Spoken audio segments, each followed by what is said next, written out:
نحمده ونستعينه ونؤمن به ونتوكل عليه ونعوذ بالله من شرور أنفسنا ومن سيئات أعمالنا من يهده الله فلا مضل له ومن يضلل فلا هادي له ونشهد أن لا إله إلا الله ونشهد أن محمدا عبده ورسوله أرسله بالهدى ودين الحق ليظهره على الدين كله ولو كره المشركون اللهم صل على محمد وعلى آل محمد كما صليت على إبراهيم وعلى آل إبراهيم إنك حميد مجيد اللهم بارك على محمد وعلى آل محمد كما باركت على إبراهيم وعلى آل إبراهيم إنك حميد مجيد أما بعد فإن خير الحديث كتاب الله وخير الهدي هدي محمد صلى الله عليه وسلم وشر الأمور محدثاتها وكل محدثة بدعة وكل بدعة ضلالة. أعوذ بالله من الشيطان الرجيم. بسم الله الرحمن الرحيم. يا أيها الذين آمنوا اتقوا الله حق تقاته ولا تموتن إلا وأنتم مسلمون. بسم الله الرحمن الرحيم. تبارك الذي نزل الفرقان على عبده ليكون للعالمين نذيرا. ബഹുമാന്യ അധ്യക്ഷൻ, സ്നേഹാദരണീയരായ ഈ മഹത്തായ പ്രസ്ഥാനത്തിൻ്റെ എല്ലാ പ്രവർത്തനങ്ങളിലും നേതൃത്വം കൊടുക്കുന്ന KNM-ന്റെയും ISM-ന്റെയും സമുന്നതരായ സാരഥികളെ, സദസ്സിൽ സന്നിധരായിട്ടുള്ള സ്നേഹസമ്പന്നരായ പ്രവർത്തകന്മാരെ, പ്രവർത്തകരെ, ശബ്ദം ശ്രവിക്കുന്ന സ്നേഹാദരണീയരായ നാട്ടുകാരെ, അസ്സലാമു അലൈക്കും വറഹ്മത്തുള്ളാഹി. പരമകാരുണ്യനും കരുണാവാരിധിയുമായ അല്ലാഹുവിൻ്റെ രക്ഷ, സമാധാനം നമുക്കെല്ലാവർക്കും ഉണ്ടാവട്ടെ. ആമീൻ എന്ന് പ്രാർത്ഥിക്കുകയാണ്. ഒരു വലിയ പരീക്ഷണത്തിൽ നിന്ന് ലോകം കരകയറുകയാണ്. പല രോഗങ്ങളും പല വിഷമങ്ങളും ഒക്കെ വരാറുണ്ട്. ചിലപ്പോൾ ചില പഞ്ചായത്തിൽ ചില രോഗങ്ങൾ വരാറുണ്ട്, ചിലപ്പോൾ ചില പ്രശ്നങ്ങൾ വരാറുണ്ട്, ചില നാട്ടിലുണ്ടാവാറുണ്ട്, ചില പട്ടണത്തിൽ ഉണ്ടാവാറുണ്ട്. പക്ഷേ ലോകത്ത് ഒന്നടങ്കം ഒരു വിപത്ത് വന്ന് അത് ലോകത്തിലുള്ള സർവ മനുഷ്യരും അത് അനുഭവിച്ചുകൊണ്ടിരിക്കുകയാണ്. ചിലപ്പോൾ നമ്മളെയൊക്കെ ഒന്ന് അടക്കി ഒതുക്കി ഇരുത്താനായിരിക്കാം ചിലപ്പോൾ പടച്ചോനെ പരീക്ഷണം തന്നു. അതിൻ്റെ അർത്ഥം അടക്കോ ഒതുക്കോ ഇല്ലാന്നല്ല, കുറച്ചൊരു കുറവ് ഉണ്ടായിരുന്നു. അതിൽ നമ്മൾ ഒരുപാട് പാഠങ്ങൾ പഠിച്ചു. ഇപ്പോൾ എൻ്റെ ഈ യാത്രയിൽ എനിക്ക് ഉണ്ടായ അനുഭവം, ചെടി വിൽക്കുന്ന പീടിക ഒരുപാട് കൂടിയ, എല്ലായിടത്തും ചെടി വിൽക്കണം. അപ്പൊ ഞാനിങ്ങനെ യാത്ര ചെയ്യുമ്പോൾ ഈ ചെടിന്റെ മുമ്പിലൊക്കെ നിർത്തിയോ, എന്നിട്ട് അവിടുത്തെ ട്രെൻഡ് എന്താണെന്ന് അറിയാൻ ചെടിപ്പിടിക്കാരോട് ചോദിച്ചു പറയും. ഇപ്പോഴാണ് ആൾക്കാർ അവനാന്റെ തടി അവനാന്റെ വിലയൊക്കെ നോക്കലുണ്ട്. ഇതുവരെ മേപ്പെട്ട് മുമ്പ് നിൽക്കുകയാണ്. ഇപ്പോഴാണ് ഇതൊക്കെ വേണം, നമ്മളുടെ നാട് വേണം. നാട്ടുകാരൊന്നും അറിയാത്ത ഒരവസ്ഥ നമുക്കൊക്കെ ഉണ്ടായിരുന്നു. 5 മണിയായാൽ പുറത്തിറങ്ങാൻ ഒരു വണ്ടി സ്റ്റാർട്ടാക്കാൻ പോവുക, രാത്രി 9 മണിയാകുമ്പോൾ വരിക.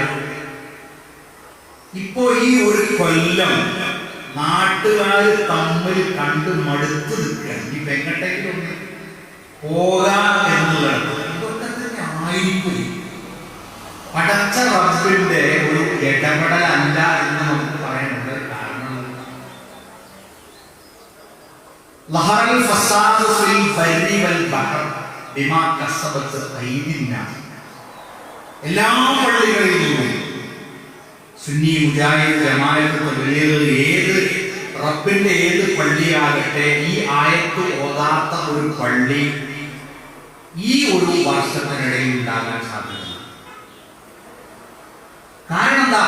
മനുഷ്യ കരങ്ങൾ പ്രവർത്തിച്ചതിന്റെ ഫലമായി കടലിലും കരയിലും കുഴപ്പങ്ങൾ ഉണ്ടായിന്നല്ല, പ്രത്യക്ഷപ്പെട്ടു, പ്രകടമായി തന്നെ അനുഭവിച്ചിരിക്കുന്നു എന്നാണ്.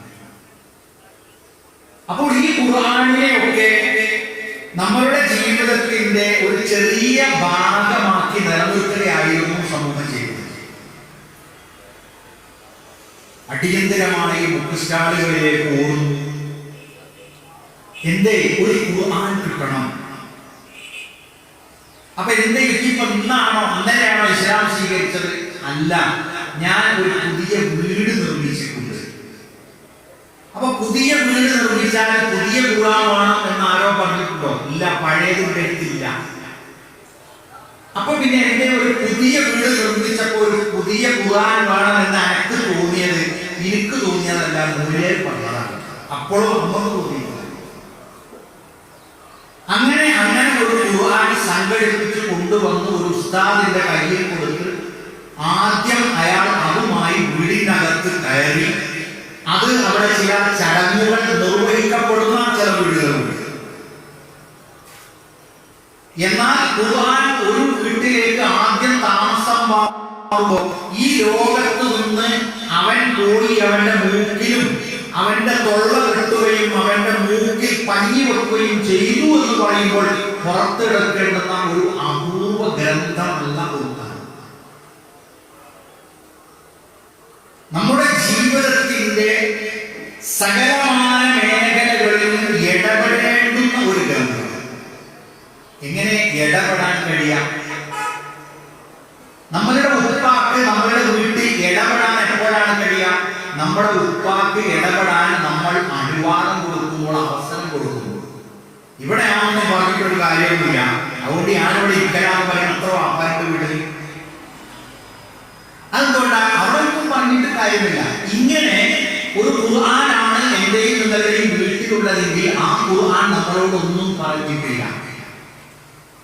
നേരെ മറിച്ച് ഖുർആനിനെ നമ്മളുടെ വീട്ടിൽ ഇടപെടാൻ, നമ്മളുടെ വീട്ടിലെ കാര്യങ്ങളിൽ നിർദ്ദേശങ്ങൾ പറയാൻ, നമ്മുടെ വീട്ടിലെ കല്യാണങ്ങളിൽ അഭിപ്രായങ്ങൾ പറയാൻ, നമ്മളുടെ സ്വത്തോഹരി നടത്തുമ്പോൾ ആ സ്വത്തോഹരിയുടെ കാര്യത്തിൽ നിർദ്ദേശങ്ങൾ പറയാൻ ഒക്കെ ഖുർആനിന് നമ്മൾ അവസരം കൊടുക്കുക.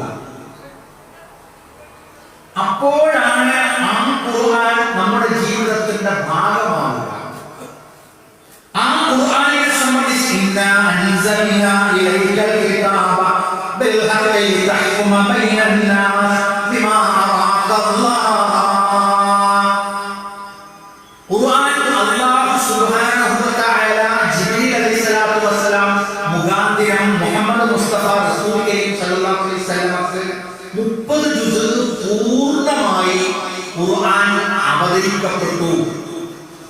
ആ ഖുർആനിന്റെ പൂർണ്ണതയോടുകൂടിയാണ് മുത്ത് റസൂലുള്ളാഹി സ്വല്ലല്ലാഹു അലൈഹി വസല്ലം ഈ ലോകത്ത് നിന്ന് വിട പറഞ്ഞത്.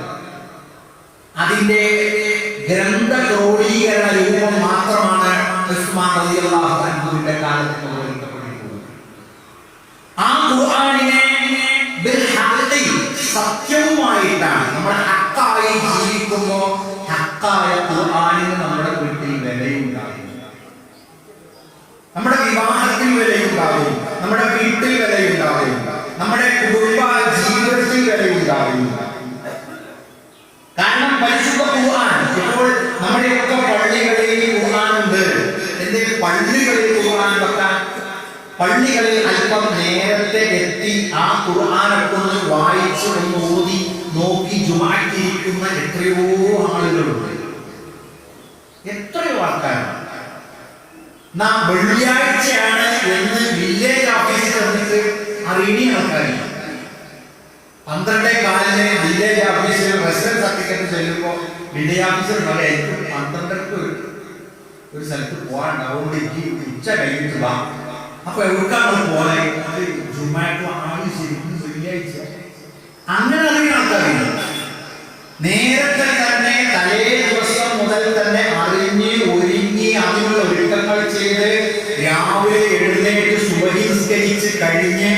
വെള്ളിയാഴ്ച സുദിനമാണ്, അഥവാ ഇന്ന് വഫാത്തായാൽ ഖബർ ശിക്ഷയിൽ ഇളവ് ചെയ്യപ്പെടുമെന്ന് റസൂലുള്ളാഹി സ്വല്ലല്ലാഹു അലൈഹി വസല്ലം പറഞ്ഞതാണ്.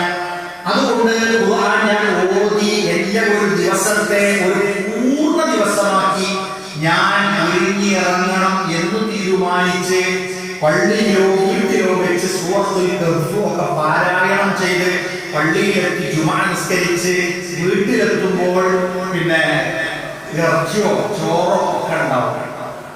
അത് തിന്നാൻ ആ ഓരോനെ അവരുള്ളൂ,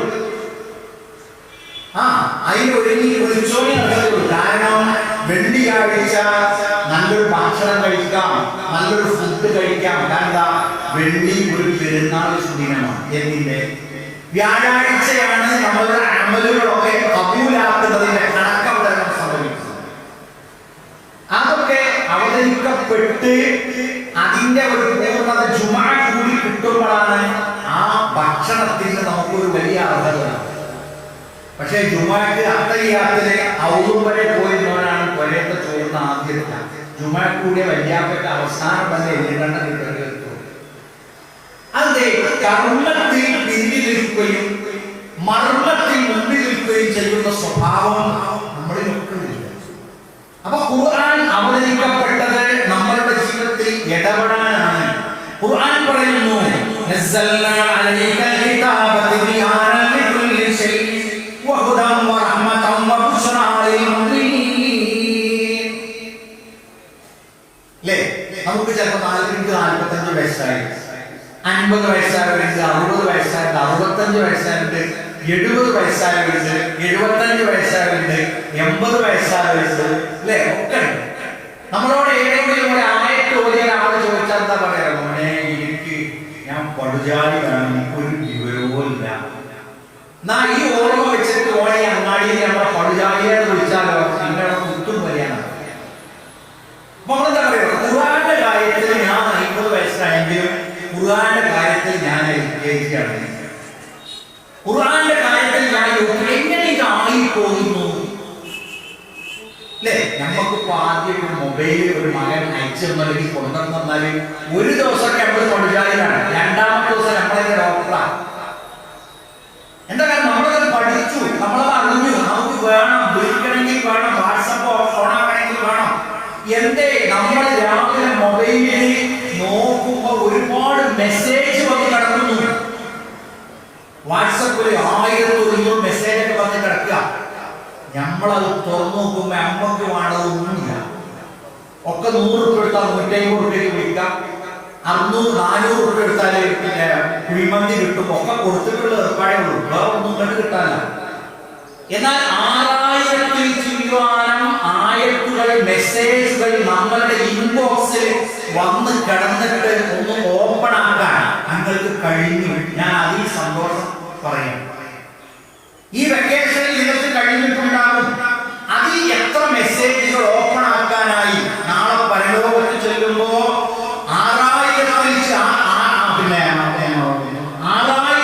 ചെല്ലുവാനാണ്. 6624 വചനങ്ങൾ. പടച്ചോനെ, 24 വചനമെങ്കിലും ഞങ്ങൾ തുറന്നു നോക്കി എന്ന് പറയാൻ നമുക്ക് സാധിക്കണം. അപ്പോഴാണ് എല്ലാറ്റിന്റെയും വ്യക്തതയാണത്. എല്ലാ കാര്യങ്ങളും സ്പഷ്ടമായി പറഞ്ഞിട്ടുണ്ട്. സന്മാർഗ ദർശനമാണത്, കാരുണ്യമാണത്, സത്വിശ്വാസികൾക്ക് സന്തോഷ വാർത്തയാണ്. ഇപ്പൊ നമ്മളോടൊരാള് കണ്ടാ ചോദിക്കാൻ എന്തൊക്കെയാണ് വിശേഷമൊക്കെ? സുഖം തന്നെ മോനെ, കൊറോണയല്ലേ. ഇപ്പൊ എല്ലാവർക്കും അറിയുന്ന കാര്യം. എന്നാലും ഈ ആരെങ്കിലും അറിയാത്തവരുണ്ടോ എന്ന് വിചാരിച്ചിട്ട് നമ്മൾ ഒന്നുകൂടി ഒന്നാൾ പറയും. ആ പറയണതറിയോ? എൻ്റെ അടുത്ത് ഞാൻ കടം വാങ്ങിയിട്ട് ഇപ്പൊ ചോദിച്ചണ്ട, ആയിക്കോട്ടെ, കുഴപ്പമില്ല, അൽഹംദുലില്ലാഹ് എന്ന് പറയാൻ. നമ്മള് ഒരു സഹോദരൻ എനിക്ക് മെസ്സേജ് അയച്ചെന്നറിയോ? നമ്മൾ ഇന്ന് ജീവിച്ചിരിക്കുന്നു എന്നത് തന്നെ 1000 തവണ ഹംദ് പറയാനൊരു കാരണമാണ്. കാരണം വയറിന് ബാധിക്കും, ശ്വാസകോശത്തിന് ബാധിക്കും, തലച്ചോറിനെ ബാധിക്കും. എവിടെയും ബാധിച്ചില്ലെങ്കിലും നീച്ചിറക്കാൻ കഴിയാത്ത ആൾക്കാർ എവിടെയും ബാധിച്ചു എന്ന് ആർക്കും വിചാരില്ല.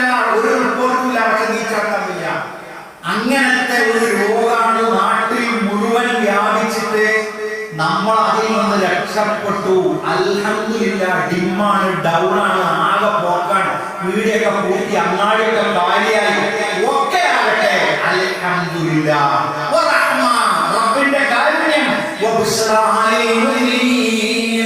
അല്ലാഹുവിന്റെ സന്തോഷ വാർത്തയാണ് ഉള്ളത്. എന്താണ് സന്തോഷ വാർത്ത? ഏറ്റവും വലിയ സന്തോഷ വാർത്ത എന്താ? ഏറ്റവും വലിയ സന്തോഷ വാർത്ത എന്താ? നമ്മൾ അമൽ ചെയ്താൽ അതിന്റെ കൂലി അവിടെ തരുന്നു.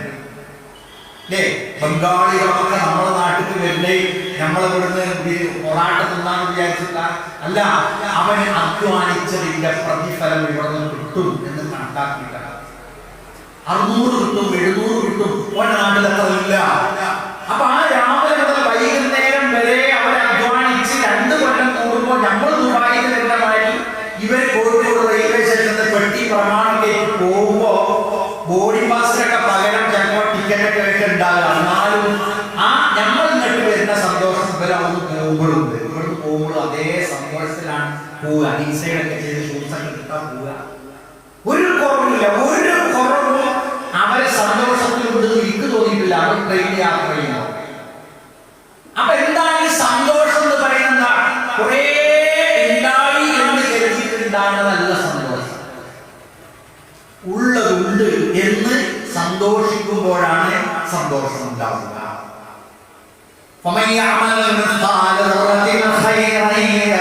ഞാൻ ചെയ്തതിന് അമല് അള്ള അവിടെ ഒരു ഉറപ്പുണ്ട്. എത്തിക്കുട്ടിനെ പോറ്റി ഓൻ ചടിച്ചു പോയി. ഉമ്മാനെ നോക്കി മുതലെന്നില്ല, ബാപ്പാനെ കുറെ നോക്കി, ആരും ശ്രദ്ധിച്ചില്ല. പെങ്ങന്മാരെ കെട്ടിക്കഴിച്ചു, അവസാനം പാര വെച്ചു. ഇതൊന്നും വെറുതെ ആയി പോവില്ല. ഇതൊക്കെ ആരെങ്കിലും അണുമണി തൂക്കം അവർ ചെയ്തിട്ടുള്ളോ അവിടെ കിട്ടും, കിട്ടും, കിട്ടും. വല്ലാഹി ഖുർആനാ പറഞ്ഞത്. അപ്പൊ അത് നമ്മളുടെ മനസ്സിലുള്ള സന്തോഷം, സ്വർഗം ലഭിക്കും, ലഭിക്കണം, കിട്ടിയേ തീരൂ, ഞാനത് വാങ്ങും എന്ന മനോദൃഢനിശ്ചയത്തോടുകൂടെ തന്റെ അമൽ ചെയ്യാൻ ഖുർആൻ നമ്മളെ പഠിപ്പിക്കുകയാണ്.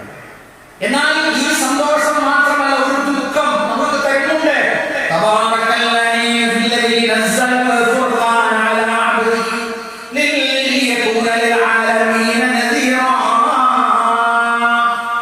തിന്മ ചെയ്താൽ നരകം ലഭിക്കും.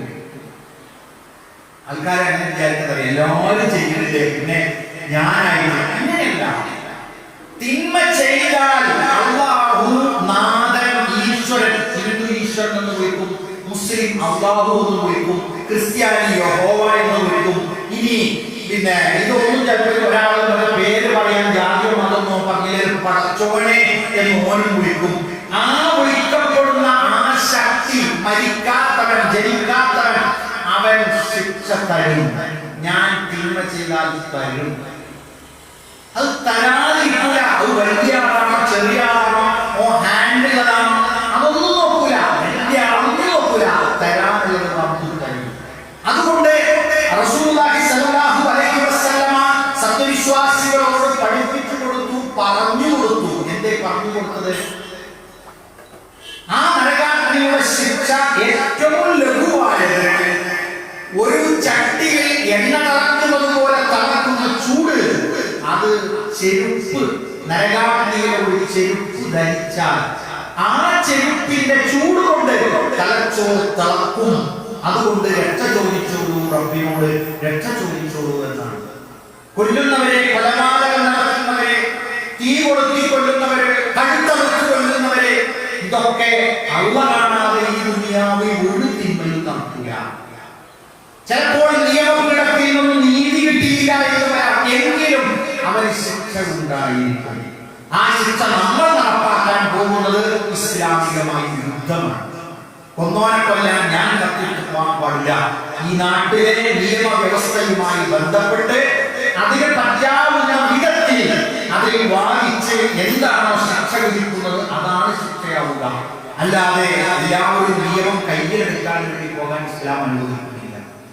അപ്പോൾ പ്രായോഗികമായി പരിഹാരമുള്ള മനുഷ്യർക്ക് തിന്മക്ക് നരകം ലഭിക്കുമെന്നും നന്മ ചെയ്താൽ സ്വർഗം ലഭിക്കുമെന്നും ഏറ്റവും നല്ല മാനസികമായ പരിഗണന നൽകിക്കൊണ്ടുള്ള ഒരു സത്യമാണ് ഖുർആൻ മനുഷ്യരുടെ മുന്നിൽ വെക്കുന്നത്. അതുകൊണ്ട് തന്നെ നമ്മളെ ക്ഷണിക്കുന്നത് അല്ലാഹു നിങ്ങളെ ക്ഷണിക്കുന്നത് സത്യമായ മാർഗത്തിലേക്കാണ്. ഖുർആൻ ഒരാൾ വായിച്ചു, അയാൾക്ക് ഒരു സംഘടനയുമായി ബന്ധമില്ല, ഒരു മതവുമായി ഒരാൾക്ക് ബന്ധമില്ല. അയാൾ ഖുർആൻ വായിച്ചു, അയാൾ ഹിദായത്തിലേക്ക് എത്തും എന്നാണ്.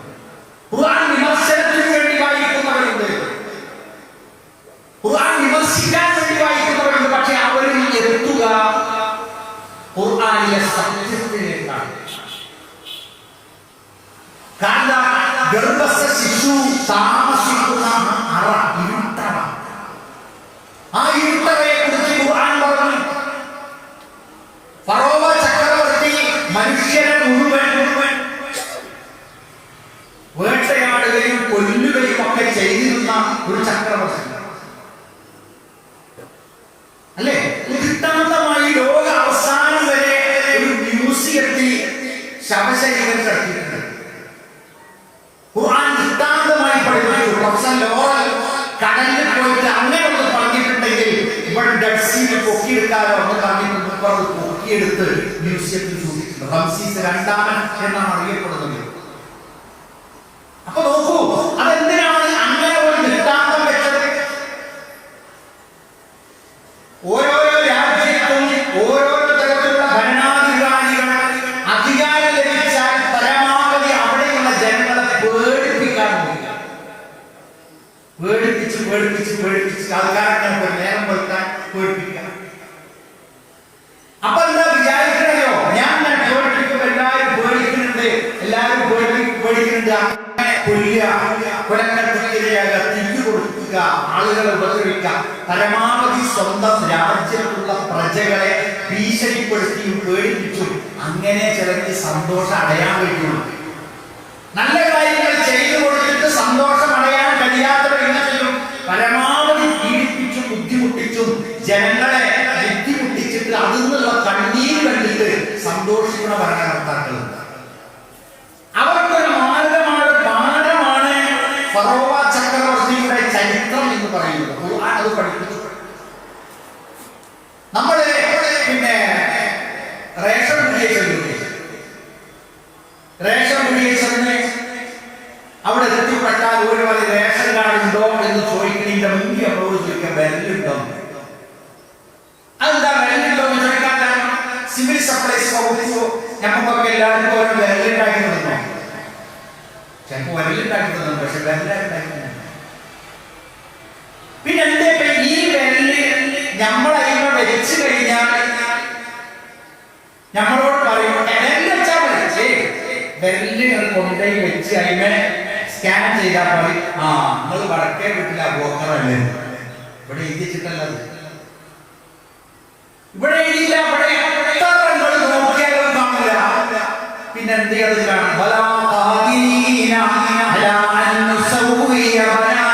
ഈ നാട്ടിലുള്ള റേഷൻ കാർഡും ഈ നാട്ടിലുള്ള ആധാർ കാർഡും ഈ നാട്ടിലുള്ള അക്ഷയ കേന്ദ്രം ഒക്കെ നിൽക്കുന്നത് പടച്ചോ സൃഷ്ടിച്ച വിരലിന്റെ അറ്റത്തിലാണ്, വിരൽത്തുമ്പിലാണ്. ഹിന്ദുവിനെ പഠിച്ചത് വേറൊരു പഠിച്ചോണം, മുസ്ലിമിനെ പഠിച്ചത് വേറൊരു പഠിച്ചോണം, ക്രിസ്ത്യാനിനെ പഠിച്ചത് വേറൊരു പഠിച്ചോണം. ഈ റേഷൻ പിടിയും മാവേലിയും അടിയോ ഒരു വിരലോട് വെച്ചാൽ മൂന്നാളെ പേരെത്തി ആൾക്കാരും. പക്ഷെ ഇതൊക്കെ ഒരൊറ്റ മിഷൻ വരുന്നത്, ഒറ്റ മിഷൻ, ഒരൊറ്റ നാടിന്റെ അടുത്താണ്. നമ്മളൊക്കെ വേറെ വേറെയൊക്കെ പറയുന്നത് ഒരൊറ്റ അല്ലേ? ഖത്തറിൽ പോണേ, UAE പോണേ, ഒമാനിൽ പോണേ, എമിഗ്രേഷനെ കൊണ്ടുപോയി വിരലേക്ക് കൊടുക്കുക. അപ്പൊ നിങ്ങൾ മനസ്സിലാക്കി, കേരളത്തിലല്ല, നിങ്ങൾ ലോക രാജ്യത്ത് എവിടെയെങ്കിലും BCCയോ അല്ലാത്തോ UK-ലോ പോയിട്ട് എമിഗ്രേഷന്റെ പിന്നെ ഡാക്ടിലോഗ്രാഫി പരിശോധിക്കുന്ന ആ പ്ലേ ബോർഡ് നിങ്ങൾ വിരലിൽ വെച്ചാൽ കോഴിക്കോടി പറയും. എന്താ കാരണം? നമ്മളെ വിരലറ്റത്തെ പടച്ചോൻ ക്രമീകരിച്ചത് ലോകത്തിൽ നിങ്ങളെ ഉള്ളൂ. ആകെ 2 സെന്റിമീറ്റർ നീളവും 1/2 സെന്റിമീറ്റർ വീതിയുള്ള ഈ ഒരു സ്ഥലത്ത് റബ്ബ് നമ്മളെ ഐഡന്റിറ്റി മാർക്ക് ചെയ്തിരിക്കുന്നു. പടച്ചോനെ സ്തുതിക്കണോ, പടച്ചോനിൽ വിശ്വസിക്കണോ, അത് അന്തമുള്ളവർ തീരുമാനിച്ചു. ഇതൊക്കെ കിട്ടിയിട്ടോ അന്തല്ല എന്ന് വരുമ്പോൾ നമുക്ക് ഖുർആനിനെ അല്ലാഹുവിനെ നമുക്ക് വിശ്വസിക്കാനാവില്ല. പിന്നെന്താ ഈ പടച്ചോനെ വിശ്വസിക്കണമെങ്കിൽ അതൊരു ഭാഗ്യമാണ്. അതൊരിക്കൽ ഒരു തീർത്ഥാടനത്തിന് ഒരു ഹജ്ജ് യാത്ര പോയ സമയത്ത് ഈ ചുറ്റുഭാഗത്തുള്ള പ്രദേശങ്ങളൊക്കെ ഒന്ന് പരിചയപ്പെടുത്തി കൊടുക്കാൻ ഭാഗ്യം ലഭിക്കും ഹാജിമാൻ. അപ്പൊ ഇങ്ങനെ പരിചയപ്പെടുത്തി കൊടുക്കുമ്പോ അവിടെ തൊട്ടപ്പുറത്ത് എല്ലാവരും ഇങ്ങനെ നിൽക്കുമ്പോൾ പറഞ്ഞു കൊടുത്തു അബൂജാഹിലിന്റെ പടിയായിരുന്നു ഇവിടെ. അത് കഴിഞ്ഞ് ഞങ്ങൾ പോകും ഒരു ആഴ്ചയുടെ വരുന്നില്ല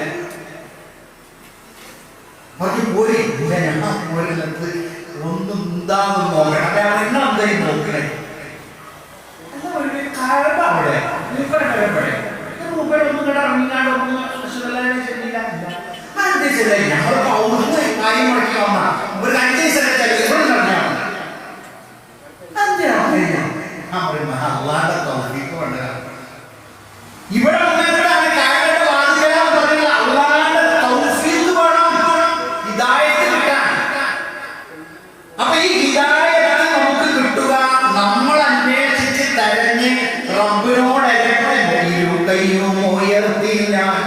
തേടുന്നു ഞാൻ ഇലാഹേ.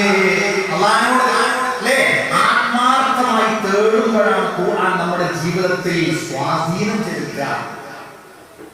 അതുകൊണ്ട് നമ്മളുടെ ശരീരത്തിലെ നമ്മളുടെ ഈ ചക്രവാളത്തിലെ ദൃഷ്ടാന്തങ്ങൾ ഖുർആൻ നമുക്ക് പഠിപ്പിച്ചു തരുന്ന കണ്ണ് തുറക്കുന്നതാണ് ദൃഷ്ടാന്തങ്ങൾ. അല്ലാഹുവിന്റെ പ്രപഞ്ചത്തിലും മനുഷ്യ ശരീരത്തിലും അല്ലാഹു നമുക്ക് ദൃഷ്ടാന്തങ്ങൾ പഠിപ്പിച്ചിട്ടുണ്ട്.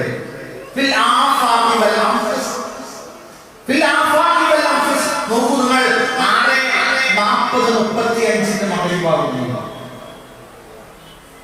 6:35 ഇന്ന് മഗ്‌രിബാകല്ല, ഇന്നലെ 34-നായിക്കാണും, മിഞ്ഞാന്ന് 33-നായിക്കാണും, അതിന്റെ തലേദിവസം 32-നായിക്കാണും, അതിന്റെ തലേദിവസം 31-നായിക്കാണും. കാരണം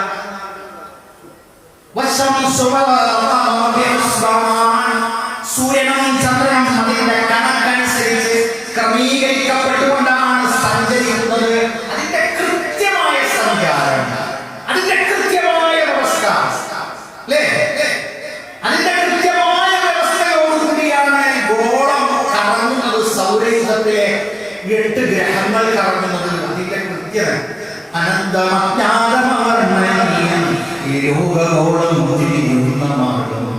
അതിലെങ്ങാണ്ട് ഒരിടത്തിലൊന്നു നോക്കുന്ന മർത്യൻ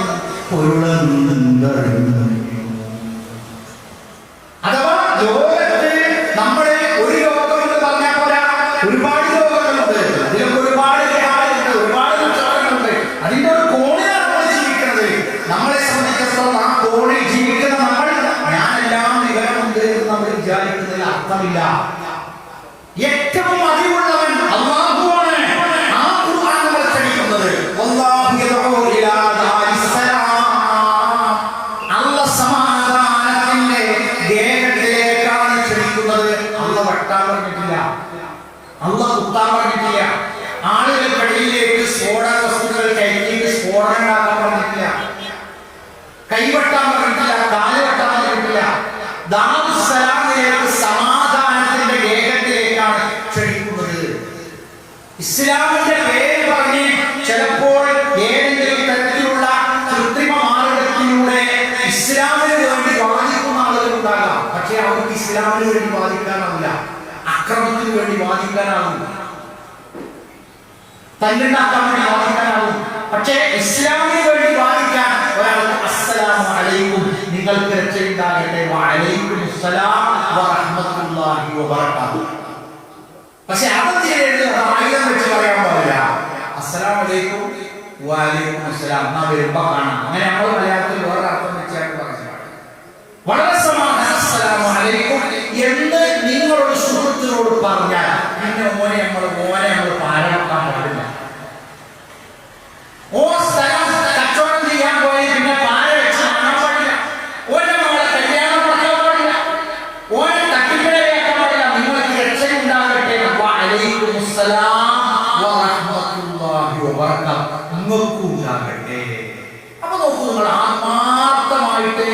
മനുഷ്യർ അങ്ങോട്ടും ഇങ്ങോട്ടും ആശംസിക്കേണ്ടത് എന്താണ്? സമാധാനം ഉണ്ടാകട്ടെ. അങ്ങനെ പറയുന്ന ഒരു മതത്തിലെ വെട്ടാനും കുത്താനും സ്ഫോടനം ഉണ്ടാക്കാനും തലയറുക്കാനും ഒക്കെ പറയുമോ? ഇല്ല, പറഞ്ഞിട്ടില്ല. അങ്ങനെ പറയാൻ ഖുർആൻ ആഹ്വാനം ചെയ്തിട്ടില്ല, അള്ളാഹു കൽപ്പിച്ചിട്ടുമില്ല. എന്താണ് ഖുർആൻ? അലി റളിയല്ലാഹു അൻഹുവിനോട് പ്രവാചകൻ സല്ലല്ലാഹു അലൈഹി വസല്ലമയോട് ചോദിക്കുകയാണ്, അല്ല റസൂലേ, എന്താണ് കാര്യങ്ങൾ? ഒരുപാട് വിപത്തുകളെ കുറിച്ച് നിങ്ങൾ ഞങ്ങൾക്ക് മുന്നറിയിപ്പ് നൽകി, എന്തൊക്കെയാണ് നീ വരിക? അപ്പോൾ പ്രവാചകൻ സല്ലല്ലാഹു അലൈഹി വസല്ലം പറഞ്ഞു, ഫിത്ന വരാനിരിക്കും, അതിൽ നിന്ന് ഞങ്ങളെ മോചിപ്പിക്കുന്നത് എന്താണ്? അമൽ മുഖ്രിജു മിൻഹാ യാ റസൂലല്ലാഹ് ഖാല കിതാബുല്ലാഹ് ഫീഹി നബഉം മാ ഖബലകും, നിങ്ങൾക്ക് മുമ്പുള്ളവരുടെ വാർത്തകളാണ് അതിലുള്ളത്. വഖബറും മാ ബഅദകും, നിങ്ങൾക്ക് ശേഷമുള്ളവരുടെ വാർത്തയാണ് ഖുർആനിലുള്ളത്. വഹുകുമും മാ ബൈനകും, നിങ്ങൾക്കിടയിലുള്ള കാര്യങ്ങളിൽ വിധി പ്രഖ്യാപിക്കുന്നതാണ് ഖുർആൻ. വഹുവൽ ഫസ്ലു ലൈസ ബിൽ അദൽ, അത് തമാശയ്ക്ക് വേണ്ടിയുള്ളതല്ല, അത് വർത്തിന്റെ കാര്യങ്ങളിലുള്ളതാണ്. മൻ തറകഹു മിൻ ജബാനി ഖസമഹുല്ലാഹ്, ആരെങ്കിലും ആഗ്രഹത്തെ അവഗണിച്ചുകൊണ്ട് ഒഴിവാക്കിക്കൊണ്ടാണ് പോകുന്നതെങ്കിൽ അല്ലാഹു അവനെ ചിന്ന ഭിന്നമാക്കും. വമൻ യുഖൽ ഹുദാ ഫീ ഗൈരിഹി അദല്ലഹുല്ലാഹ്, അതല്ലാത്ത മാർഗ്ഗദർശനം ആരെങ്കിലും സ്വീകരിച്ചാൽ അവനെ വഴിതെറ്റിക്കുക തന്നെ ചെയ്യും. വഹുവ ഹബ്ലുല്ലാഹിൽ മതീൻ, സത്യസന്ധമായ ഉറച്ച ഭാഷമാണ് ഖുർആൻ. വഹുവ ദിക്റുൽ ഹകീം, യുക്തിപൂർണ്ണനായ അല്ലാഹുവിന്റെ ബോധനമാകുന്നു ഖുർആൻ. വഹുവ സിറാത്തുൽ മുസ്തഖീം, നേരായ പാതയാകുന്നു ഖുർആൻ. ഹുവല്ലദീ ലാ തസിലു ബിഹിൽ അഹ്വാഉ, അത് പാരായണം ചെയ്യുന്നവന്റെ ചിന്തകൾ ഒരിക്കലും വഴിതെറ്റിപ്പോവുകയില്ല. വലാ തൽതബിസു ബിഹിൽ അൽസിന, ആ ഖുർആൻ ഓതുന്ന നാവുകൾ ഒരിക്കലും പടയുണ്ടാവുകയില്ല, ഇൽത്തിബാസുണ്ടാവുകയില്ല. വലാ യശ്ഫഉ മിൻഹു ഉലമാഉ, പണ്ഡിതന്മാരൊരിക്കലും ആ ഖുർആനിൽ നിന്ന് വിശപ്പടയുകയില്ല. വലാ യഖ്ലിഖു അലാ കസ്റത്തിൽ റദ്ദ്, ആവർത്തിച്ചൊരാൾ ചൊല്ലിയാൽ ഒരിക്കലും അയാൾക്ക് ഖുർആനിൽ മടുപ്പുണ്ടാകുന്നതല്ല. വലാ തൻഖദിഅ ശാഇഹു, അതിന്റെ അത്ഭുതങ്ങൾ ഒരിക്കലും മുറിഞ്ഞു പോകുന്നില്ല. മൻ ഖാല ബിഹി സദഖ, ഖുർആൻ കൊണ്ട് ആരെങ്കിലും സംസാരിച്ചാൽ അവൻ സത്യം പറഞ്ഞിരിക്കുന്നു. വമൻ അമില ബിഹി ഉജ്റ, ആരെങ്കിലും അതിന്റെ അടിസ്ഥാനത്തിൽ പ്രവർത്തിച്ചാൽ അവന്റെ പ്രതിഫലം ഉറപ്പായിരിക്കുന്നു. വമൻ ഹകമ ബിഹി അദല, ആരെങ്കിലും അതുമായി വിധിച്ചാൽ അവൻ നീതി പുലർത്തിയിരിക്കുന്നു. വമൻ ദഅ ഇലൈഹി, ആരെങ്കിലും ഖുർആനിലേക്ക് ആളുകളെ ക്ഷണിച്ചാൽ അതാണ് ഇലാ സിറാത്തിൻ മുസ്തഖീം, അവൻ സത്യസന്ധമായ നേരായ വഴിയിലേക്ക് നാട്ടുകാരെ അവൻ ക്ഷണിച്ചിരിക്കുന്നു. ഖുർആൻ ഒരു തഫ്സീർ, അതെല്ലാവരും ഒരേ ഉണ്ടാവും. എല്ലാവരും ഒരേ ഒരേ തഫ്സീർ ഇല്ലാതെ വിചാരിക്കാം. പിന്നെ ഖുർആനിന്റെ ഗൂഗിളിന്റെ പ്ലേ സ്റ്റോറിൽ പോയാൽ ഖുർആൻ പഠിക്കാനുള്ള ഒരുപാട് സോഫ്റ്റ്വെയറുണ്ട്, ഒരുപാട് മലയാളം വരും. അപ്പൊ നിങ്ങൾ എന്താ പറയല്ലോ, ഒരു മാസം കൂടി കാത്തിരിക്കണം, റമദാൻ വരുമ്പോൾ നമ്മൾ കേൾക്കും കേട്ടോ. ചൊവ്വാലോട് കൂടി അളവ് ഒഴിവാക്കിയിട്ട് മാപ്പാട്ടാണ്. അങ്ങനെയാണ് നമ്മളിങ്ങനെ ഈ എന്താ പറയാ, പിന്നെ എന്താ നമ്മൾ പറയാല്ലേ, സ്പെഷ്യൽ ഓരോരോ കാലത്തിനനുസരിച്ചുള്ള കോലാണ് നമ്മൾ കിട്ടുക. അങ്ങനെയല്ല, ഇപ്പൊ തന്നെ ഇന്ന് പോയിട്ട് തന്നെ ആക്കാം മലയാളം. എന്നിട്ട് രാവിലെ ഒരായത്തിന്, അപ്പൊ ചിലപ്പോ വാപ്പ പഠിച്ച് രാവിലെ തന്നെ മൊബൈലിൽ കളിച്ച അല്ല വാപ്പ, ഞാൻ ഖുർആന്റെ ഒരു ആയത്ത് പഠിക്കാം. ഒരായത്ത് അല്ലേ? അങ്ങനെ നാളെ പരലോകത്ത് ചൊല്ലുമ്പോ അള്ളാഹു ചോദിക്കും, നീ എനിക്ക് എന്ത് സമ്മാനം കൊടുത്തിട്ടുണ്ട്, എന്ത് ഗിഫ്റ്റാണ് ഈ കൊടുത്തിട്ട്? അള്ളാഹ് പാത്രം വേണ്ട, അള്ളാഹ് ബേക്കറിയിൽ ഒടുകൊണ്ടോണ്ട, അള്ളാഹ് വേണ്ട സമ്മാനം അറിയോ? നീയും നിന്റെ കുടുംബവും ഖുർആൻ എന്താ കൊടുത്തിട്ടുണ്ടെന്നാണ് ചോദിക്കുന്നത്. ഖുർആൻ എന്താ കൊടുത്തിട്ടുണ്ടെന്നാണ് ചോദിക്കണേ. നമുക്ക് പറയണം, ഖുർആൻ എന്ന് ഞാനും എന്റെ ഭാര്യയും എന്റെ കുട്ടികളൊക്കെ ഒരു 4 ജുസ്എങ്കിലും ഞങ്ങൾ കൊടുത്തിട്ടുണ്ട്. അപ്പോഴല്ലേ ഒരു സന്തോഷം അല്ലേ? ഒന്നും ഉണ്ടായിട്ട് പറയില്ല.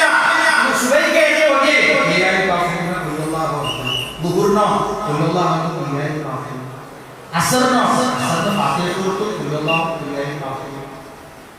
മഗ്‌രിബിനോ മഗ്‌രിബിന് ചോദിക്കുന്നത് അല്ല ചോദിക്കൂലേ അനക്ക് എൻ്റെ കമ്പളക്കാട്ടത്തിൽ 2 സൂറത്തൊന്നും ഇറക്കി തന്നത് ബാക്കി 112 എത്തിയെന്ന് ചോദിക്കുമ്പോൾ നമുക്ക് പറയാൻ ഒരു 2-3 സൂറത്ത് പഠിച്ചു വെക്കുക എന്നിട്ടൊന്ന് ചൊല്ലി നോക്കുക. അതൊക്കെ ചൊല്ലുമ്പോൾ അതിനെക്കുറിച്ചുള്ള ആശയം അർത്ഥമൊക്കെ നമ്മൾ ചിന്തിക്കുമ്പോൾ പ്രഷർ, ഷുഗർ, കൊളസ്ട്രോള്, ആൽബം ഇതൊന്നും ആൾക്കാരും ഓർത്തക്കാരൊന്നും നേരിടാവില്ല. കാരണം ഖുർആനിന്റെ വാചകങ്ങളും അതിന്റെ നമ്പറും അതിന്റെ എന്താ പറയാ അതിന്റെ ആശയങ്ങളും അതിന്റെ ചരിത്രങ്ങളും അതിന്റെ കഥകളും ഒക്കെ ഓർമ്മിച്ച് വെക്കുമ്പോൾ ആ തലച്ചോറിലും ആ ശരീരത്തിലും നല്ലത് നടക്കേണ്ടത് റബ്ബിന്റെ കൂടി ബാധ്യതയാണ്. അതിനൊരു കാരണമായിരിക്കുക. ഇമാം സുയൂത്തി റഹ്മത്തുള്ളാഹി അലൈഹിയോട് ചോദിക്കപ്പെട്ടു ഖുർആൻ എന്താണ്? അപ്പൊ അദ്ദേഹം പറഞ്ഞു ഖുർആൻ അതിന്റെ നാമം തന്നെയാണ്. ഖുർആൻ അതിന്റെ നാമം തന്നെയാണ്. അതെന്തൊക്കെയാണ്? ഖുർആൻ അൽ മുബീൻ, സുവ്യക്തമായ ഗ്രന്ഥമാണ്. അൻ-നൂർ, ഖുർആൻ പ്രകാശമാണ്. അർ-റഹ്മാൻ, ഖുർആൻ കാരുണ്യത്തിന്റെ ഗ്രന്ഥമാണ്. അശ്-ശിഫാ, ഖുർആൻ ശമനത്തിന്റെ ഗ്രന്ഥമാണ്. അൽ-വാഇദ്, വഅദ് പറയുന്ന ഉപദേശകനാണ് ഖുർആൻ. അൽ-മുബാറക്, അനുഗ്രഹീതമായ ഗ്രന്ഥമാണ് ഖുർആൻ. അൽ-വഹബ്, വരദാനമായി റബ്ബ് നൽകിയ ഗ്രന്ഥമാണ്. അൽ-ഖയ്യിം, സുവ്യക്തമായ ഗ്രന്ഥമാണ്. അർ-റൂഹ്, ആത്മാവാകുന്ന ഗ്രന്ഥമാണ്. അൽ-ഹാദി, മാർഗദർശനം നൽകുന്ന ഗ്രന്ഥമാണ്. അൽ-മുനാദി, വിളംബരം ചെയ്യുന്ന ഗ്രന്ഥം. അൽ-അജബ്, അത്ഭുത ഗ്രന്ഥം. അൽ-ബശീർ, സന്തോഷവാർത്ത അറിയിക്കുന്ന ഗ്രന്ഥം. അൽ-ഖസസ്, കഥ പറയുന്ന ഗ്രന്ഥം. കഥ പറയുന്ന ഇന്നഹും ഫിദ്യത്തുൻ ആമനൂ ബിറബ്ബിഹിം വസിദ്നാഹും ഹുദാ. വെള്ളിയാഴ്ച ഉസ്താദ് മിമ്പറിൽ നിന്ന് പറയാണ് ഇന്നഹും ഫിദ്യത്തുൻ ആമനൂ ബിറബ്ബിഹിം വസിദ്നാഹും ഹുദാ. പുതിയ പെണ്ണിനെ ജെസിബിയിൽ കയറ്റി പുതിയ എണ്ണ കൊണ്ടുവന്ന ഒരു ചെറുപ്പ സംഘമായിരുന്നു അവര്. കേക്കുണ്ടാക്കി തീർച്ചവരായിരുന്നു അവര്. അതല്ല പറഞ്ഞത്.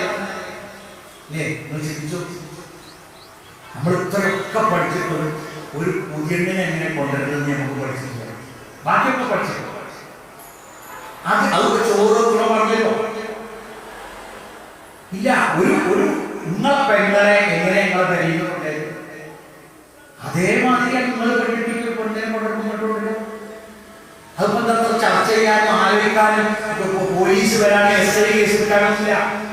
നിങ്ങളെ പെങ്ങളെ നിങ്ങളെ പോയത് നിങ്ങളെ അളിയെ കൈപ്പിടിച്ച് കൊണ്ടേയില്ലേ അതേമാതിരിയാണ് നിങ്ങളൊരു പെണ്ണിട്ടിട്ട് നിങ്ങളെ മേലേക്ക് ഒരു പെണ്ണെ കൊണ്ടെടുക്കും.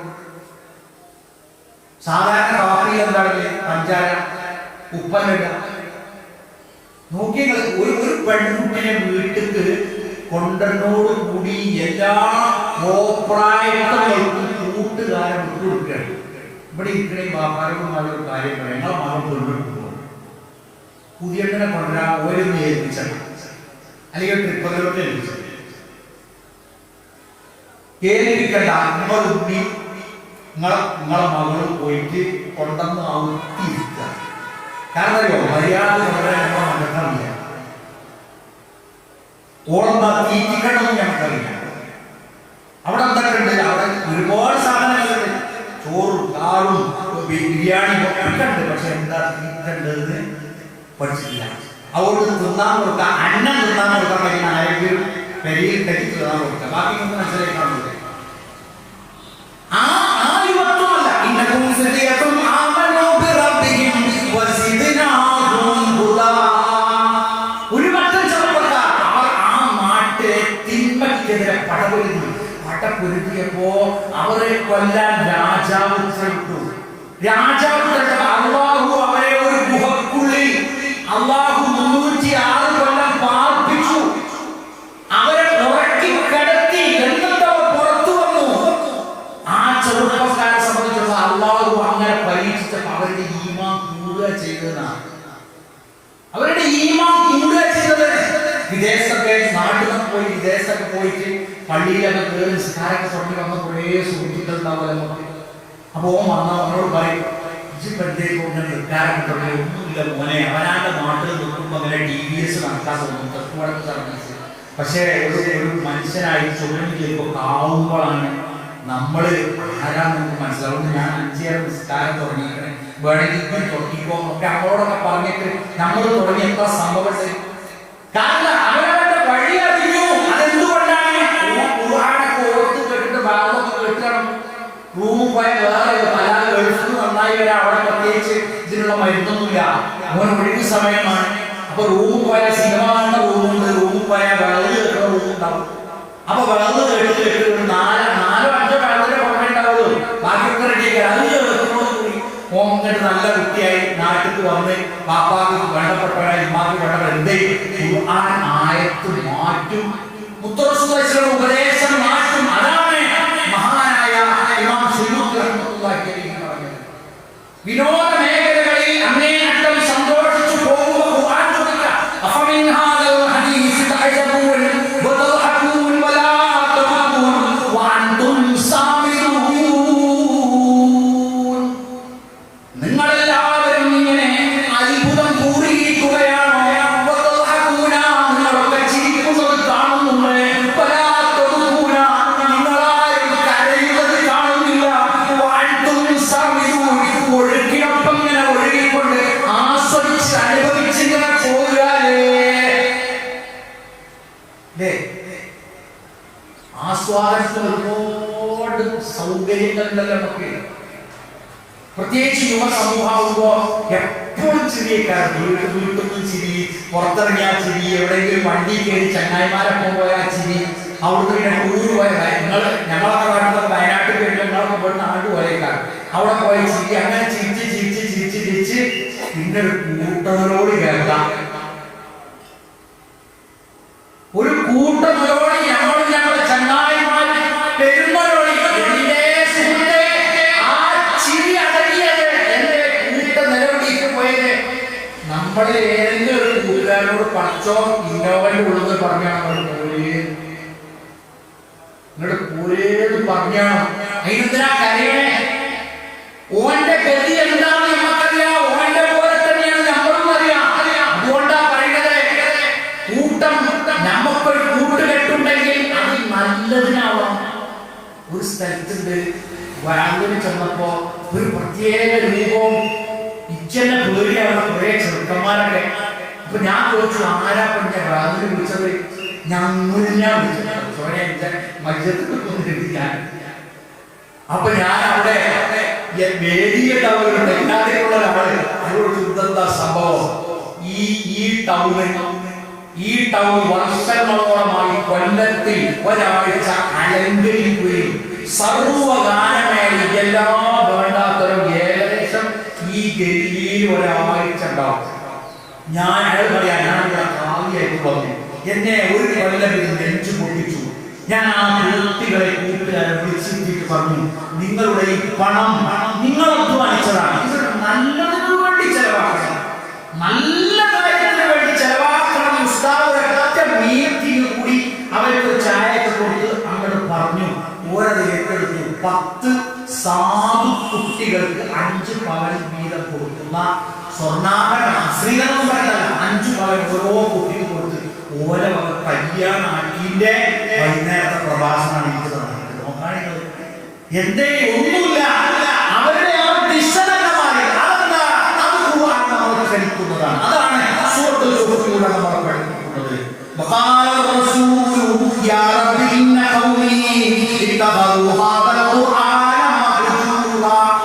ഖുർആൻ നമ്മൾ ഓതി, ഖുർആൻ നമ്മൾ വിട്ടുകൊണ്ടേച്ചു, ഖുർആൻ നമ്മൾ പാക്കറ്റിലാക്കി, ഒരു കുഴപ്പം വരുത്തില്ല.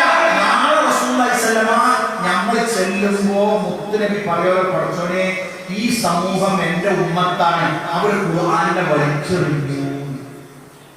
അതെന്താ ഖുർആനെ വലിച്ചെറിഞ്ഞു? ഒരു സ്ഥലത്ത് ഒരു ക്ലാസ് കിട്ടിയപ്പോ പോയത്. അപ്പൊ അതിൽ എത്തി മക്കളെ മുതൽ തിന്നരുത് വിഷയം പറയുമ്പോ എത്തി മക്കളെ മുതൽ തിന്നരുത് നമ്മൾ പറയല്ലോ. എത്തി മക്കളെ മുതൽ തിന്നരുത്, അതിന്റെ വശങ്ങളൊക്കെ പറഞ്ഞു. പ്രസംഗമൊക്കെ കഴിഞ്ഞപ്പോ 2 കുട്ടികൾ വന്നിട്ട് പറഞ്ഞു, നിങ്ങളാ പറഞ്ഞ ഇല അറിയണം. അപ്പൊ എന്ത്? ഒന്നുമില്ല, ഞങ്ങളെ വാപ്പം കഴിച്ചു. ഞങ്ങളെ വാപ്പം കഴിച്ചപ്പോ ഞങ്ങൾക്ക് ഞങ്ങളെ വാപ്പ എന്റെ ഒരു തരിയുണ്ടായിരുന്നു. ഇന്ന് കളാപ്പാനും മുത്താപ്പാനും വല്യാപ്പൊക്കെ ഇറങ്ങാൻ പറഞ്ഞേക്കാം. ഓരോട് ചോദിച്ചാൽ പറഞ്ഞു ഖുർആൻ തന്നെ പറഞ്ഞേക്കാം. നോക്കണെങ്കിൽ ഈ കുട്ടികളോട് പറഞ്ഞേക്ക 16-17 വയസ്സായ കുട്ടികളോട് പറഞ്ഞേക്ക, ഇതും എന്റെ ഉമ്മയും ഇവിടുത്തെ അണ്ണാണ് ഖുർആൻ അങ്ങനെ പറഞ്ഞേക്കാൻ. ഞാൻ യതീമിനെ പോറ്റിയവനും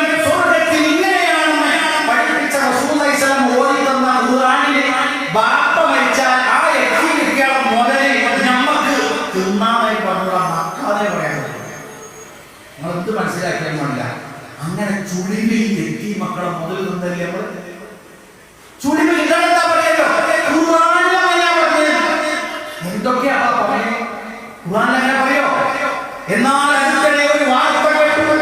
ഒരു വാർത്ത അയാൾക്ക് 2 ഭാര്യമാരുണ്ടായിരുന്നു. അതൊരു ഭാര്യ, ആ രണ്ടാമത്തെ ഭാര്യയ്ക്ക് 3 മക്കളുണ്ടായിരുന്നു. ആ മക്കളെ തന്നെ തോടിച്ച് വീർത്തെ വലിയ 3-4 മനുഷ്യന്മാര് അങ്ങാടിയിൽ വന്നിറങ്ങിയേക്ക്. അപ്പൊ ഒരു പേരൊന്നും വ്യക്തമായിട്ട് പറയാനാളില്ല. നാട്ടുകാർ ചായപ്പൊടിയൊക്കെ സഹായിച്ച് ഒരു പറഞ്ഞ പെര കണ്ടുപിടിച്ചു കൊടുത്തു. ഒരേ പോയി തിരിച്ചു പോരുമ്പോ ഓർക്ക് വഴി കാണിച്ചു കൊടുത്ത ആ നാട്ടിലെ പ്രധാനി ചോദിച്ചാൽ എന്തെങ്കിലും അതൊന്നുമില്ല, ഞങ്ങളെ ബാപ്പ മരിച്ചു, ബാപ്പ ഞങ്ങളോട് ആരോടും 2ാം വീട്ട് കല്യാണം പറഞ്ഞിട്ടില്ല, ഞങ്ങൾ അറിയിച്ചിട്ടില്ല. പക്ഷേ ഇങ്ങനെ ഒരു വിവരമുണ്ട്, ഒരു വാപ്പാന്റെ ചങ്ങാതി മുതൽ ഓരി ഒപ്പുമ്പോ പറഞ്ഞു. അപ്പൊ ആ അമ്മാക്കും കുട്ടികൾക്കുള്ള മുതലുള്ള പൈസ കൊടുക്കാൻ വേണ്ടി വന്നതാണ് ഞങ്ങള്. അല്ലെ, സ്വർഗത്തിൽ എന്തായാലും 3-4 ആളെന്തായാലും പറയാം. പ്രവാചകന്മാരുടെ കൂടെ ഒരു 3-4 സഹാബത്തിന്റെ കൂടെ സ്വാലിഹീങ്ങളുടെ കൂടെ ശുഹദാക്കളുടെ കൂടെ ആ 4 ആൾക്കാർ എന്തായാലും ഉണ്ടാവും. അതുകൊണ്ടാണ് യതീം മക്കളെ മുതലിനെ കുറിച്ച് ഖുർആൻ പഠിപ്പിച്ച ഗൗരവ കാര്യം മനസ്സിലാക്കിയ സഹോദരന്മാരാണത്. അപ്പൊ അത് ഖുർആനിൽ പഠിപ്പിച്ചു, നമ്മൾ ബോധ്യപ്പെടുത്തി. യാ അയ്യുഹല്ലദീന ആമനൂ ബില്ലാഹി ബില്ലാഹി വറസൂലിഹി വൽ കിതാബില്ലദീ നസ്സല അലാ റസൂലിഹി. അല്ലാഹുവിലേക്കും റസൂലിലേക്കും ക്ഷണിക്കുന്നു, അല്ലാഹുവിലും റസൂലിലും വിശ്വസിക്കാൻ കൽപ്പിക്കുന്നു. എങ്ങനെ വിശ്വസിച്ച നമ്മളോട് പറയാം, ഒന്നും കൂടി വിശ്വസിക്കുക, ഒന്നും കൂടി വിശ്വസിക്കുക. നമ്മൾ പറയാം ഉസ്താദിനോട്, നമ്മളിപ്പോ വിശ്വസിക്കാതെ പള്ളിയിൽ മെമ്പർഷിപ്പ് കൊടുക്കും. അങ്ങനെയല്ലേ ഞങ്ങളൊക്കെ മെമ്പറായത്. നിങ്ങൾ വിശ്വസിക്കുക. നിങ്ങൾ കല്യാണത്തിന് പോയി ചോദിച്ചാൽ 11 ചോദിച്ചു, കുറെ നേരം ഇരുന്നു, 2 ഗ്യാപ്പ് അയാൾ ഒന്നുകൂടി കഴിച്ചല്ലേ നോക്കുക, കുഴപ്പമൊന്നുമില്ല, നമ്മൾ പൈസൊക്കെ ചെയ്തിട്ടില്ലേ. നമ്മൾ പറയും ഒരേപോലെ ചോദിച്ചില്ല, ഒന്നുകൂടി ആക്കാം. ഈമാനൊന്നും കൂടി കൊടുക്കാൻ എന്താ കാരണം? ഈമാൻ ദുർബലമാകും. ഒരു യാത്രക്കാരൻ ബസ്സിന്റെ മുന്നിലെ സീറ്റ് ഡ്രൈവർ പുറത്തിരുന്ന ഒരു ഉമ്മ നീച്ചു നോക്കുമ്പോ തുണി എന്റെ ഭാഗം അടിഭാഗത്ത് ഇങ്ങനെ തുരുങ്ങി ഓടി. അപ്പൊ ഡ്രൈവർ ഞാൻ തുണിയായി കൊണ്ടേ. അപ്പൊ എന്താ പ്രശ്നം അറിയോ? ബാറ്റിന്റെ വെള്ളം തുണിഞ്ഞായപ്പോ തുണി ഞാൻ മുഴുകിയ പോയത് ബാറ്റിന്റെ അടിയിലായി. തുണി മുഴുകുന്നത് പോലെ വിശ്വാസം ബാറ്റ് വെള്ളമാണെന്നില്ല. ശരീരം ചിലപ്പോ അങ്ങാടിയിൽ ഇരുന്നാൽ ചിലപ്പോ സാഹചര്യം നിങ്ങൾ എങ്ങനെയാണ്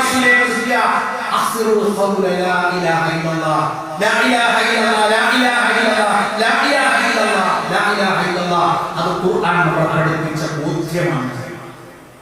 ഖുർആൻ മനുഷ്യരെ പഠിപ്പിക്കുന്നത് സമൂഹ മതമാണ്.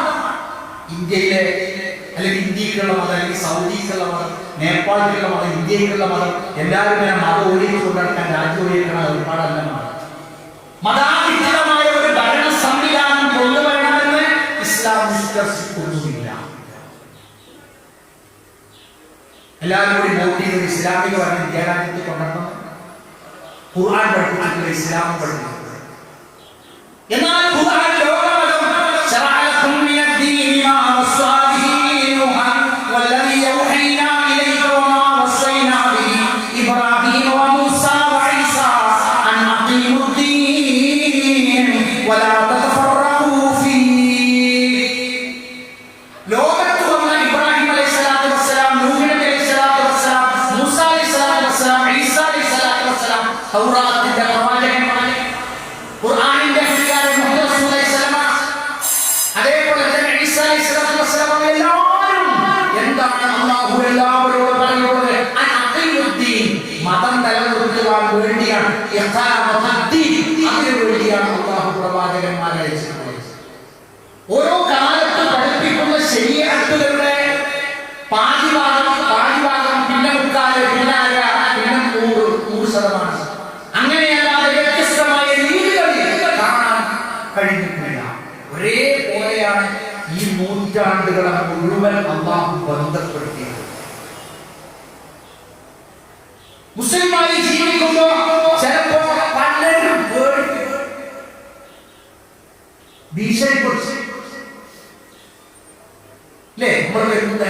കേൾക്കുന്ന ദിക്കറാണ് NRC നടത്താറ്. ആരും ചോദിക്കുന്നുണ്ടാവില്ല, എന്നാലും പറയാം. ഈ രാജ്യത്തിൽ ഒരു മനുഷ്യനത് ചോദിച്ചില്ല. ഒരു മനുഷ്യൻ ആർക്കാണ് ഇവിടെ നേരം കൊടുത്താൽ പിന്നെ അവനാൻ പണിക്ക് പോകണം, നിസ്കരിക്കണം, അമ്പലത്തിൽ പോയി പ്രാർത്ഥിക്കുന്ന ഹിന്ദു വിശ്വാസി അമ്പലത്തിൽ പോയി പ്രാർത്ഥിക്കും, മുസ്ലിം പള്ളിയിൽ പോയി നിസ്കരിക്കും, ഓരോരുടെ പണിക്ക് പോകും. ആരും വൈക്കമേൽ വെച്ചിട്ട് ഒതെല്ലാം നടപ്പാക്കാൻ പറയും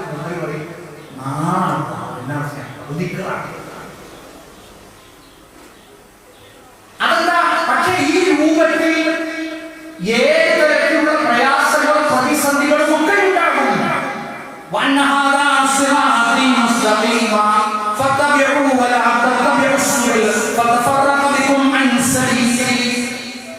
നിങ്ങൾ യഥാർത്ഥമായ മാർഗത്തിലൂടെ വഴിയിലൂടെ സഞ്ചരിക്കുക. കണ്ട ഊട് വഴിക്കൊക്കെ കയറിപ്പോകരുത്. കണ്ട ഊട് വഴിക്കൊക്കെ ഓരോ ആഴ്ച കയറിപ്പോയി അങ്ങനെയാകട്ടെ. നമുക്കൊരു മഹലുണ്ട്, ആ മഹലിൽ ഖതീബുണ്ട്, അവിടെ ഗ്രന്ഥം പഠിക്കുന്നുണ്ട്, മദ്രസയുണ്ട്, സ്കൂളുണ്ട്, എല്ലാ സംവിധാനമുണ്ട്, എല്ലാ നമ്മുടെ നാട്ടിലുള്ള എല്ലാ സ്ഥലങ്ങളിലും ഇതൊക്കെ ഉണ്ട്. അതൊക്കെ ഉപയോഗപ്പെടുത്തി അവിടെ വെള്ളിയാഴ്ച ജുമാക്കൊക്കെ പോയി നമുക്കൊരു ചാലുണ്ട്. അതാണ് നമ്മൾ പരമ്പരാഗതമായി ചാല് നമ്മുടെ നാട്ടിലൊക്കെ. അതിന് പോയിട്ട് വേറെ ഏതെങ്കിലും കണ്ട ഊടുവഴിക്ക് പോയിട്ട് അബദ്ധത്തിൽ ശ്രദ്ധിച്ചാൽ പുറപ്പെടാൻ പാടില്ല. കാശ്മീരിലൂടെ പാകിസ്ഥാനിലേക്ക് മയഞ്ഞു കയറുന്നതിനിടയിൽ കന്നാശുമായി വെടിയേറ്റ് മരിക്കും. എന്തിനാണ് ഈ അവനാണ് തടി കൊണ്ട് ഇറക്കാൻ പറ്റാത്ത, പിന്നെ എന്തിനാണ് ഈ വെച്ചായി മഞ്ചി കൊണ്ട് ഇറക്കുന്നത്? നമ്മുടെ നാട്ടിൽ നിന്ന് ഏതെങ്കിലും ഒരാൾക്ക് കാശ്മീർ കന്നാശിക്ക് കൊണ്ട് വെടിയെടുത്ത പെട്രോൾ കച്ചവടം. അപ്പൊ എന്താ നമ്മുടെ നാടും നമ്മുടെ നാടിന്റെ പശ്ചാത്തലവും ഇവിടുത്തെ ഖുർആനും ഇവിടുത്തെ ഹദീസും ഒക്കെ വിട്ടിട്ട് ഏതെങ്കിലും ഗ്രാമന്മാര് പിരികേറ്റിനനുസരിച്ച് ഓരോരുത്തരും ഭയങ്കരാണോ അല്ലെങ്കിൽ ശ്രീകാണോ? എന്തിനാ വെറുതെ മാനം വയ്ക്കാതെ ജീവിച്ച് ജൈവജലി മരിച്ചാൽ നമ്മുടെ നാട്ടിൽ മറയരുത്. ഇനി അതല്ലെങ്കിൽ മസ്ജിദ് നബവിന്റെ ബക്കയിൽ മറയരുത്, അല്ലെങ്കിൽ ബക്കയിൽ പിന്നെ മക്കത്ത് മറയരുത്. അതൊക്കെ മക്കത്തുള്ള കാര്യമാണ്. അവിടെ ഇവിടെ കൊല്ലിട്ട് മരിച്ചിട്ട് വെറുതെ 28 കണ്ടായി പൊട്ടിത്തെറിച്ചു. എന്തിനാണ് ഖുർആൻ പറയാണ്? എന്താണ് പഠിപ്പിക്കുന്ന ഈ ഭാഗം? എന്നോട് ബഹുമാനപ്പെട്ട അധ്യക്ഷൻ ഞാനൊരു 3/4 മണിക്കൂർ പ്രസംഗിച്ച് അവസാനിപ്പിക്കാൻ എന്നോട് പറഞ്ഞു 1 മണിക്കൂർ പ്രസംഗിക്കണം എന്ന് പറഞ്ഞത് സത്യമായി എന്താ അങ്ങനെയല്ല. ഞാൻ ഈ ചില പ്രോട്ടോകോൾ ഉണ്ടല്ലോ, അത് പാലിക്കണം എന്ന് വിചാരിക്കാനുള്ള കാരണം ഞാനൊരു സംഘാടകനാണ്. മൈക്ക് കിട്ടിയ മൂത്രക്കൊണ്ട് കയറിയല്ല റബ്ബേ, അത് പറയുക കുറിപ്പ് എന്തെഴുതി ചൊല്ലിയാൽ ഒഴിവാക്കാൻ. ഞാനറിയോ പ്രസ്ഥാനവും പ്രവർത്തനവും ഒക്കെ ഇത് കൊണ്ടുവരുന്ന ഞങ്ങൾ നിങ്ങൾക്കൊരു ബാധ്യതയാണെന്ന് പറയാം. അതുകൊണ്ട് 5 മിനിറ്റ് കൂടെ നന്ദി. പൊതുക്കാനുള്ള സൗകര്യം സഹോദരിമാരൊക്കെ ഉള്ള സൗകര്യം അതുകൊണ്ട് ഞാൻ 5 മിനിറ്റ് എടുക്കാറുണ്ട്. അപ്പൊ ഈ കണ്ട 3 വഴിക്ക് കയറി പോകാനും അത്തരത്തിൽ അബദ്ധത്തിൽ പോയിട്ട് അത് ഖുർആൻ കേട്ടിട്ട് ഞാൻ എങ്ങനെ ആയതാണ് എന്ന് പറയാനുണ്ടാകും. അങ്ങനെ ഉണ്ട്. പള്ളിക്കകത്ത് ഇടമരുന്ന് വീടിയടിച്ചു ആൾക്കാർ കുറ്റി മരത്തിൽ. അപ്പൊ പള്ളിയിൽ അടിച്ചു കഴിഞ്ഞ ആള് ഈ കുറ്റിയോട് കയറിയിട്ടു. വ്യാഴാഴ്ച നമുക്ക് ഈ കുറ്റിയൊക്കെ അടിച്ചു മൂപ്പരാട് വീട് കഴിച്ചു. ആ മൂപ്പർ ഇത് കല്ലാതെ കഷ്ടപ്പെട്ടപ്പോ മൂപ്പര് എടുക്കപ്പെട്ടു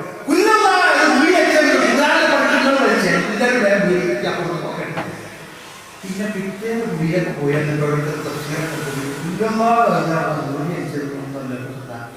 എന്തായാലും മനസ്സിലായില്ല. ഇങ്ങനെയൊക്കെ തീവ്രവാദത്തിനും മറ്റിക്കും ആരും പോകാൻ നിൽക്കണം. വയനാടിനുണ്ട് അത്യാവശ്യം അല്ലെങ്കിൽ കയറാൻ പോകാൻ പറഞ്ഞിട്ട് ചുരുക്കി പറഞ്ഞു. വിശ്വാസിയായി ജീവിച്ച് വിശ്വാസിയായി മരിക്കണ നേരത്ത് കരിമ ചൊല്ലി മരിക്കാൻ നമ്മൾ മാത്രം വിചാരിച്ചിട്ടില്ല. അള്ളാന്റെ പൂർണ്ണ തൗഫീക്ക് വേണം. പൂർണ്ണ തൗഫീക്ക്. ചില പിള്ളേരൊന്ന് മരിച്ചു കിടക്കുമ്പോ നമ്മൾ കാണാൻ പോയിട്ട് നമ്മൾ ശുദ്ധിയോട് കൂടിയാട്ടോ. എന്താ വെറുതെ കുടുംബക്കാരെ കുട്ടിക്ക് തൊള്ള പിടിച്ച് കിട്ടിയതല്ല. മരിക്കുന്ന മലക്ക് വന്നിട്ട് ആശ്വാസത്തിലും സമാധാനത്തിലും റൂഹിനെ എടുത്ത് ഒരു പാല് പാത്രത്തിലേക്ക് ഒഴിക്കുമ്പോൾ ആ പാത്രത്തിൽ വീഴുന്ന പാല് പോലെ റൂഹിനെ കൊണ്ടുപോയത് കൊണ്ട് അദ്ദേഹത്തിന്റെ മുഖഭാവം അങ്ങനെ ആയതാണ്. നമ്മൾ മനസ്സിലാക്കണം. അതാണ് വിശ്വാസിക്ക് അള്ളാഹു കൊടുക്കുന്ന ഈ ലോകത്തുള്ള ഒരു സന്തോഷം. ആ റബ്ബ് നൽകിയ ഈ പ്രകൃതിദത്തമായ മതം, പ്രകൃതിയുടെ മതം, പ്രകൃതിയുടെ മതം, പ്രകൃതിക്ക് അനുയോജ്യമായ മതം. അല്ലേ? സുന്നത്ത് ചെയ്യുന്നു.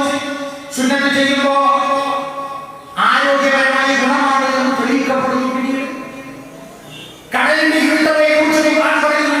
അതിനെക്കുറിച്ച് പ്രതിപാദിക്കുന്നുണ്ട്. അതിനെക്കുറിച്ച് ഖുർആൻ പറഞ്ഞിട്ടുണ്ട്. ഗർഭസ്ഥ ശിശുവിന്റെ ഇരുട്ടതയെ കുറിച്ച് പറയുന്നു. ഖുർആൻ പഠിപ്പിച്ചിട്ടുണ്ട്. വെള്ളത്തെ കുറിച്ച് പഠിപ്പിച്ചിട്ടുണ്ട്. ഇങ്ങനെ